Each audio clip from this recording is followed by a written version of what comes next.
नमस्कार दोस्तों, आज की इस ऑडियो समरी से हम सीखने वाले हैं फास्ट लेन सिस्टम से जल्दी करोड़पति कैसे बना जा सकता है। इमेजिन करें कि आप पॉइंट ए से पॉइंट बी तक जाना चाहते हैं। पॉइंट ए का मतलब आपका करंट फाइनेंशियल कंडीशन और पॉइंट बी का मतलब फाइनेंशियल फ्रीडम से है, जो आपसे थोड़ी दूरी पर है। लेकिन पॉइंट बी तक आप जवान रहकर पहुंचना चाहोगे, क्योंकि इस समय शरीर हेल्दी, शक्ल हैंडसम और बदन एनर्जी से भरा होता है। और साथ में जितना हो सके जल्द से पॉइंट बी तक पहुंचना चाहोगे, वरना बूढ़ा होने के बाद क्या फायदा होगा। क्या ऐसा कहना सही नहीं होगा? लेकिन अगर मैं आपसे सवाल करूं कि क्या आप पॉइंट बी तक पहुंचने के लिए पैदल जाना पसंद करेंगे? क्या आप उसके लिए बने नक्शे की मदद नहीं लेंगे, या आप एक ट्रैक्टर और कोई सवारी पर बैठकर आराम से जाना चाहेंगे? या फिर आप पॉइंट बी तक पहुंचने के लिए फॉर्मूला 1 कार की मदद लेंगे, जिसका स्पीड 372 किलोमीटर पर आवर है, जो आपको फाइनेंशियल फ्रीडम तक बहुत कम समय में पहुंचा देगी। शायद आपका जवाब होगा फॉर्मूला 1 कार। ऐसा कहना तो आसान है, लेकिन असल जिंदगी में अक्सर लोग ऐसा नहीं करते हैं, बल्कि ज्यादातर लोग शुरुआत ही नहीं करते हैं। और जो लोग करते हैं वो पैदल चलना पसंद करते हैं या फिर साइड का रास्ता इस्तेमाल करते हैं।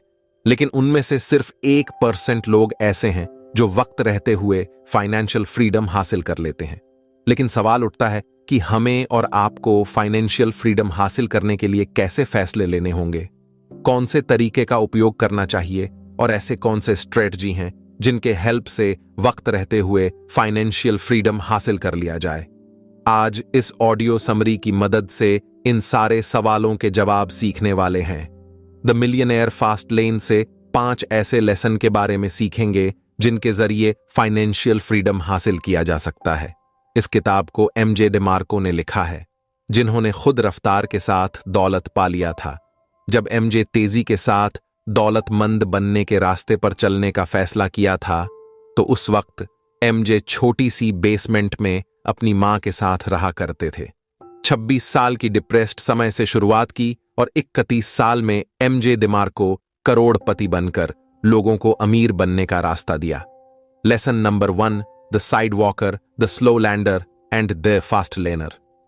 ऑथर लिखते हैं कि अगर आपको इन तीनों टर्म को बेहतर ढंग से समझना है, तो इनको 3 अलग कैरेक्टर्स के साथ रिप्रेजेंट करना होगा। पहला साइड वॉक विलियम, दूसरा स्लो लेन स्टीवन और तीसरा फास्ट लेन फ्रैंक।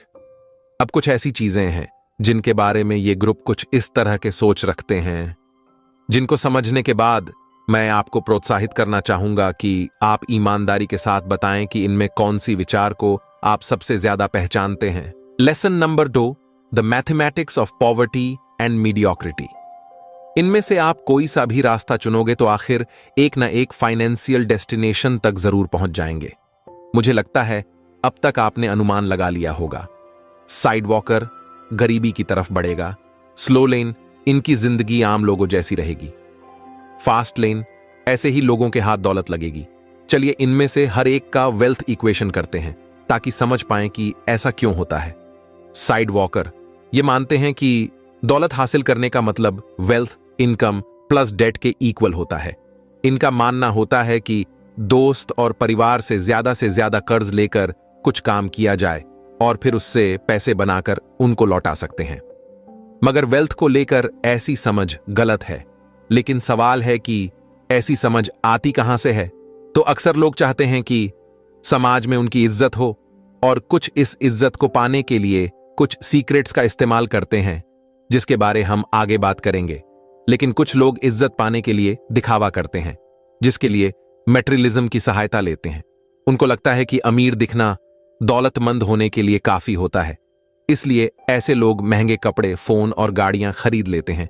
लेकिन मजे की बात है कि इस काम के लिए क्रेडिट कार्ड और डेट की मदद ली जाती है। और साइड वॉकर को इस बात की चिंता नहीं होती कि आप कितना पैसा कमाते हैं, क्योंकि उनकी खराब मनी मैनेजमेंट को ज्यादा पैसों से ठीक नहीं किया जाता है। स्लो लेन इनके लिए दौलत का मतलब wealth, job plus market investments के इक्वल होता है। चलिए इसे समझते हैं। आपको कितना तनख्वाह मिलती है, उसके आधार पर नौकरी से बनने वाली दौलत कुछ इस तरह की दिखाई देगी। पहला, a hourly wage equal hours worked, दूसरा b, job equal yearly salary. शायद आप सवाल करेंगे, इनमें दिक्कत क्या है?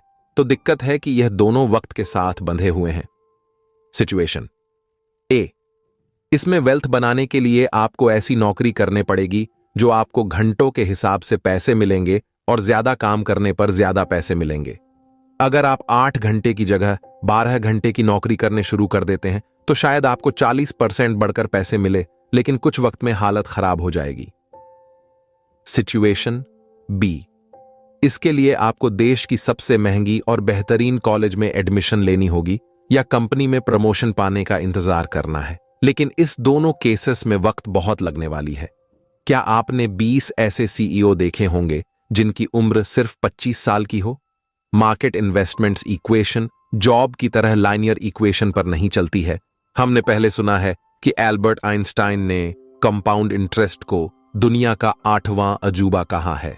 हालांकि यह खुद वक्त के साथ बंधा हुआ है, क्योंकि इसका इक्वेशन तभी हमारे फेवर में होती है जब हमारे पास इन्वेस्ट करने के लिए ज्यादा से ज्यादा पैसे हों।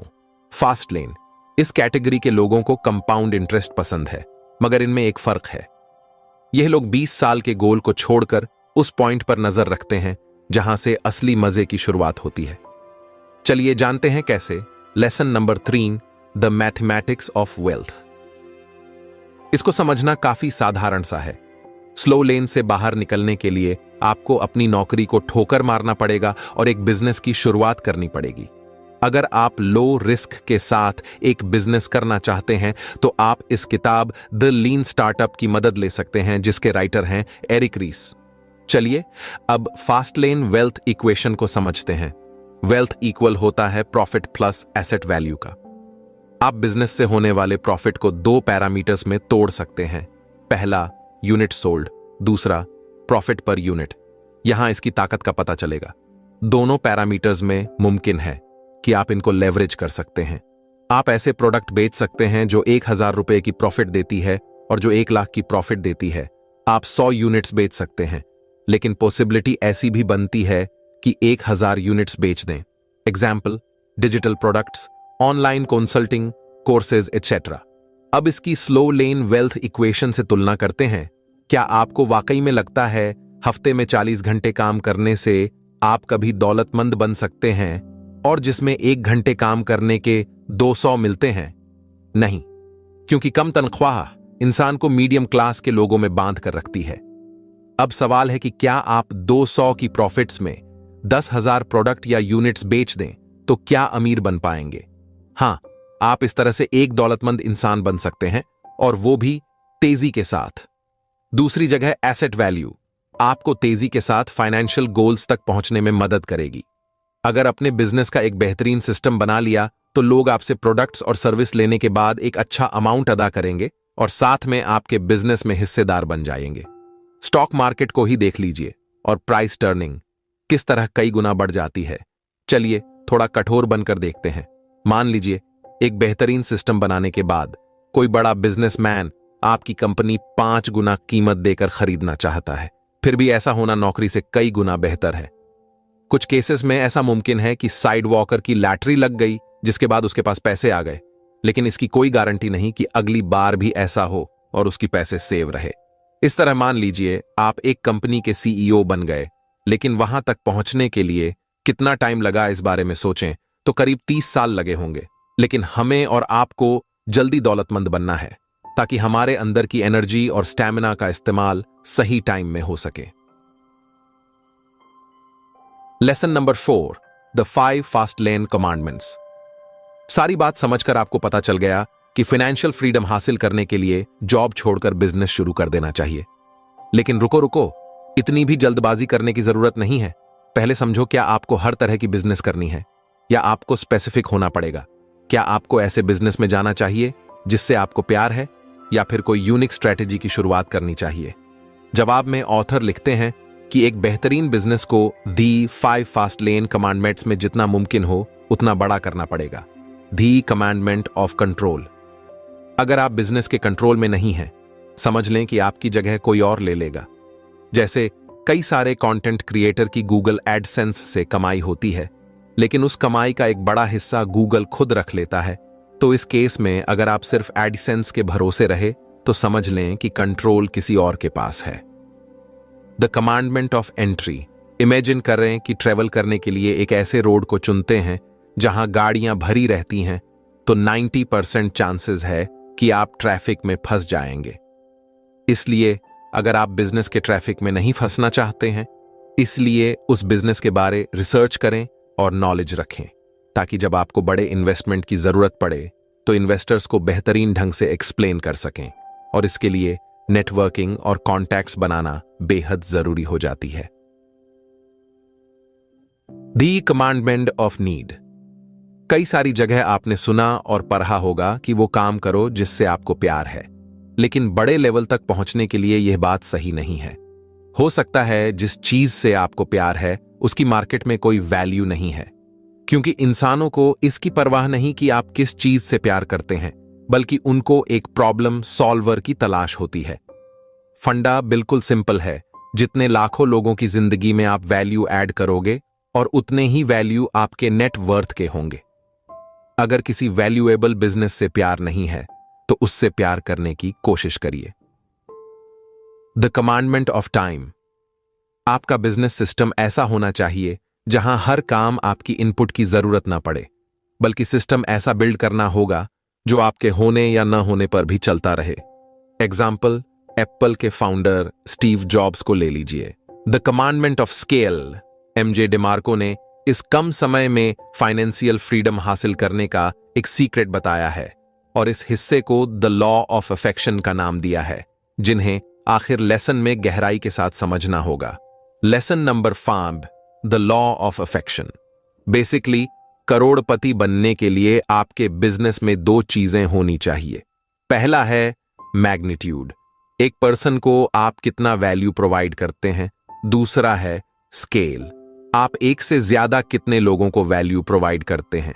अगर अब तक आपने इस बारे में काम नहीं किया तो आप कम समय में करोड़पति नहीं बन सकते हैं। चलिए कुछ एग्जाम्पल्स से समझते हैं। स्लो लेन विलियम ने गैराज के सामने एक नींबू पानी का ठेला लगाया। उसके एक गिलास की शरबत से 30 रुपए का मुनाफा होता है। तो समझ लें कि इनके बिजनेस में मैग्नीट्यूड शामिल नहीं है। लेकिन स्केल के बारे क्या राय है? क्या ऐसा मुमकिन है विलियम अपनी गराज से 10,000 ग्लास शरबत बेच सकता है? तो जवाब है नहीं। इस केस में विलियम का बिजनेस फेल हो जाता है, क्योंकि यह कमांडमेंट ऑफ स्केल पर खरा नहीं उतरता है और दोनों चीजें इनके व्यापार में शामिल नहीं हैं। फास्ट लेन फ्रैंक एक डॉक्टर हैं। इन्होंने हॉलीवुड सिटी में प्लास्टिक सर्जरी का एक प्राइवेट क्लिनिक की शुरुआत की है, विलियम की तरह। फ्रैंक एक दिन में 10 से ज्यादा लोगों को वैल्यू प्रोवाइड नहीं कर सकते हैं, लेकिन एक चीज जिससे इनकी मोटी कमाई हो जाए, किसी की फेस और अपीयरेंस को बेहतर करने का काम वैल्यू प्रोवाइड करने वाला है, जिसके लिए फ्रैंक अमीर लोगों से मोटी रकम चार्ज कर सकते हैं और इस तरह करोड़पति बन सकते हैं। फास्ट लेन फियोना जवान लड़कियों के लिए नई ब्यूटी प्रोडक्ट की खोज करती है। वह हर एक प्रोडक्ट से 300 रुपए मुनाफा कमाती है। तो क्या इसका हाल भी विलियम की तरह है? नहीं, फियोना आम लोगों की तरह नहीं सोचती है। वह सेल के लिए इन्फ्लुएंसर के साथ पार्टनरशिप करती है और प्रोडक्ट को ऑनलाइन बेचती है। पहले साल में वह 1 लाख यूनिट्स सेल कर देती है और साल में 10 लाख यूनिट्स। अगर किसी प्रोडक्ट को 1 मिलियन लोगों को सेल करेंगे तो इस बात से अश्योर हो सकते हैं कि आप दौलतमंद जरूर बन जाएंगे। और आपने नोटिस किया होगा, जिस प्रोडक्ट को आपने कभी जनरल स्टोर में नहीं देखा है, वह ऑनलाइन प्लेटफॉर्म का इस्तेमाल करने के कारण अरबों की कंपनी बन गई है, जैसे Mamaearth, wow products, Beardo etcetera. अगर आप बिजनेस में दोनों पैरामीटर्स शामिल कर लेते हैं तो आप करोड़पति क्या अरबपति तक बन सकते हैं। आई होप आपने हमारी इस ऑडियो समरी से सीखा कि अमीर कैसे बना जाए, पैसा कमाने के लिए कौन सा बिजनेस शुरू करना चाहिए, कम समय में पैसा कैसे कमाते हैं, फाइनेंशियल फ्रीडम कैसे हासिल करें, और पैसे और बिजनेस के बारे में आपने बहुत कुछ सीखा। तो अब तक आपने सीखा तो इसे अपने जान पहचान वालों के साथ शेयर करिए, ताकि उनको पैसों और बिजनेस के बारे गहरी समझ हो जाए। तो दोस्तों, इस वीडियो में बस इतना ही। आपको ये ऑडियो समरी कैसी लगी हमें कमेंट करके जरूर बताएं। लेटेस्ट वीडियो को देखने के लिए हमारे YouTube चैनल को सब्सक्राइब करना ना भूलें। अपना बहुमूल्य समय देने के लिए